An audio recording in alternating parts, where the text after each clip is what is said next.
Imagine duas esferas de ferro. A primeira, com uma massa de 10 kg. A segunda, com massa de 5 kg. Se largarmos ambas de uma mesma altura, qual delas chegaria primeiro ao chão? Você acha que a primeira simulação seria a resposta, ou a resposta seria a segunda simulação?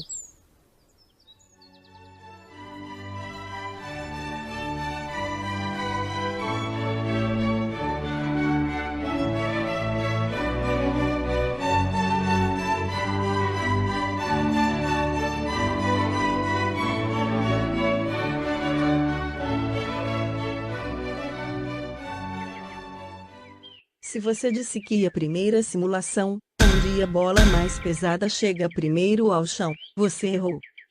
A resposta correta é a segunda simulação, onde as bolas chegam juntas ao chão. Como isso é possível? Eu sempre pensei que as coisas mais pesadas caíssem primeiro. Não se preocupe. Quase todos pensam como você.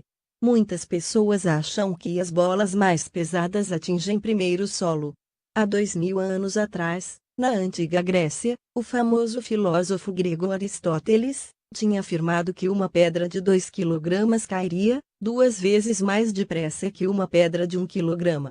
Somente 20 séculos depois, quando Galileu Galilei disse que ambos os corpos levariam o mesmo tempo para cair, independente dos seus pesos, ele chocou a opinião científica da época. Os outros professores da Universidade de Pisa, onde Galileu lecionava, mantinham que, como Aristóteles era sábio e bom, ninguém devia duvidar dos seus ensinamentos.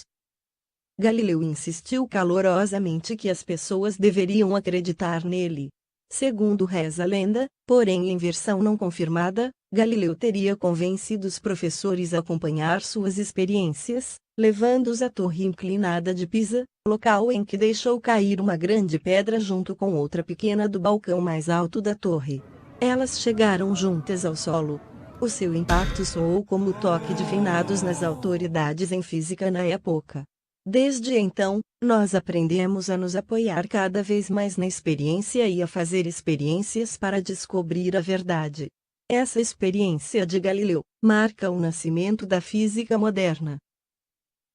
O que Galileu fez foi o mesmo que os físicos experimentais de hoje fazem, ou seja, eles provam em laboratórios o que os físicos teóricos desenvolvem na teoria. Mas vamos agora provar matematicamente que Galileu estava certo. Imagine um corpo a uma altura h do solo. Temos pela mecânica clássica esta equação número 1, que diz que a velocidade final de um corpo é igual à velocidade inicial, mais a aceleração da gravidade vezes o tempo. Por outro lado, Torricelli nos ensinou que a velocidade final ao quadrado é igual à velocidade inicial ao quadrado, mais 2 vezes a aceleração da gravidade, vezes o espaço percorrido pelo corpo. Neste caso, esse exemplo de queda livre, podemos substituir o ΔS pela altura h, que nada mais é que o espaço percorrido pelo corpo em queda livre. Voltando à primeira equação, como o corpo está parado na altura h, ou seja, ele não tem velocidade inicial, a qual é igual a zero. Portanto, essa primeira equação nos diz que a velocidade final é igual ao produto entre a aceleração da gravidade e o tempo que o corpo leva para percorrer essa distância. O mesmo raciocínio aplicamos para a segunda equação, ou seja, zerando a velocidade inicial, podemos dizer que a velocidade final ao quadrado é igual a 2 vezes a aceleração da gravidade, vezes a altura h que o corpo percorre em queda livre até o solo. Agora vamos igualar a equação 1 com a equação 2, visto que o parâmetro de velocidade final aparece em ambas, porém, com um pequeno diferencial. Na segunda equação, v está elevado ao quadrado, e para igualarmos a primeira equação com a segunda, precisamos também elevar toda a primeira equação ao quadrado.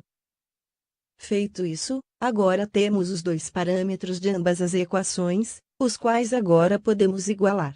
Portanto, igualando a primeira equação com a segunda, temos que 2 vezes a aceleração da gravidade, vezes a altura, é igual ao produto ao quadrado da aceleração da gravidade pelo tempo de queda. Finalmente, podemos deduzir que o tempo de queda livre será igual à raiz quadrada de 2 vezes a altura h, dividido pela aceleração da gravidade. Com isso, provamos que o tempo de queda independe da massa ou do peso do corpo. O tempo de queda vai depender unicamente da altura e da aceleração da gravidade. Por isso, soltar uma esfera de 10 kg da mesma altura e ao mesmo tempo que uma outra esfera de 5 kg, como em nosso exemplo inicial, vai resultar num tempo de queda igual para ambas as esferas. Exemplificando agora, vamos imaginar que esta esfera esteja a 10 metros de altura do solo. Usando a equação definida anteriormente, podemos dizer que o tempo de queda desta esfera será igual à raiz quadrada de 2 vezes 10 metros, dividido pela aceleração da gravidade, a qual é igual a 9,81 metros por segundo ao quadrado. Isso resulta num tempo de queda de 1,4 segundos.